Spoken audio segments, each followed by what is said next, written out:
একটা রিসালার মধ্যে লেখা হয়েছে যে একজন পীর সাহেবের এক মুরিদ ছিল।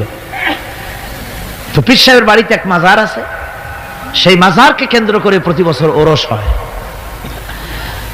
মুরিদ সে গরিব মানুষ, ব্যবসা বাণিজ্য করে খায়।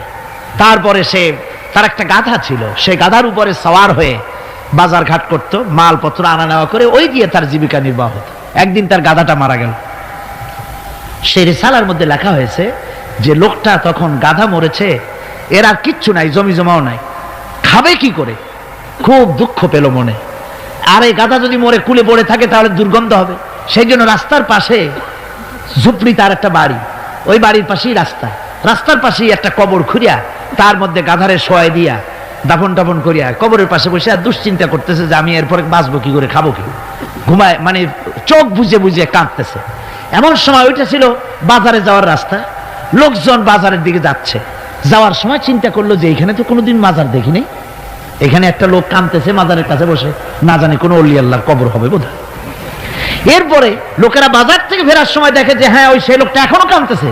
তখন যার কাছে যা ছিল, কেউ 2টা পান থুয়ে গেল, কেউ একটা বেগুন, কেউ 2টা চিংড়ি মাছ, কেউ 2টা টাকা, কেউ একটু মরিচ, এইভাবে তরি তরকারি চাউল যার কাছে যা ছিল কিছু কিছু দিয়ে গেছে। কিছুক্ষণ পর সন্ধ্যার দিকে লোকটা মনে করলো আর কতক্ষণ কান্দি, এখন বাড়ি যাই। চোখ খুলে দেখে চতুর্দিকে খাদ্য খাবার, তরি তরকারি, পয়সা করি। কই যে মাশাআল্লাহ, শুনছিলাম হাতি বাঁচতেও লাখ টাকা, মরলেও লাখ টাকা, সে কথা যে গাধার ব্যাপারে খাটে তা তো জানি না। এই গাধা মরেও তো আমার বাঁচায় গেছে। এখন ওই কবরের উপরে, গাধার কবরের উপরে চাদর টাদর চড়ায় চড়ায় দিয়া ওইখানে জুজ্জাত করে বসছে। বছর খানিক চলে গেল, লোকেরা পয়সা কড়ি দেওয়া শুরু করলো। এরপরে সেখানে সে ইট পাটকেল জোগাড় করলো, একটা বিল্ডিং তৈরি করলো, সামনে সাইনবোর্ড লাগাই দিল হযরত গেদা শাহ রহমাতুল্লাহ আলাইহির মাজার। মানুষ প্রতি বছর ওর সেখানে জমা হচ্ছে, টাকার অভাব নাই।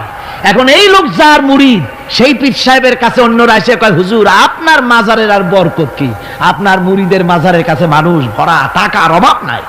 পীর সাহেব কৌতূহল হলো যে ও আবার একটা মাজার পাইলো কই। তারপরে একদিন ওই মুরিদকে ডেকে বললো, বাবা সত্যি কথাটা আমারে কও, এই মাজার কার?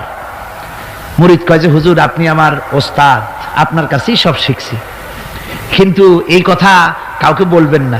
বলল না, বল না কি হয়েছে, মাজারটা কার? বললো যে হুজুর যে গাধাটা নিয়ে ব্যবসা করতাম, ওই গাধাটা মরে গেল, তারে কবরে দিয়ে টিয়া এরপরে পরে এই ঘটনা হয়েছে। পীর সাহেব কয় আমি আরো চিন্তা করছিলাম যে না জানি কোনো সত্যি কোনো পীর সাহেবের মাজার, অসুবিধা হয় নাই, তোমার ওখানে যেটার কবর ওইটার মায়ের কবর হলো আমার বাড়িতে। মানে ওই বাচ্চা গাধাটা পীর সাহেবই দিয়েছিল তারে।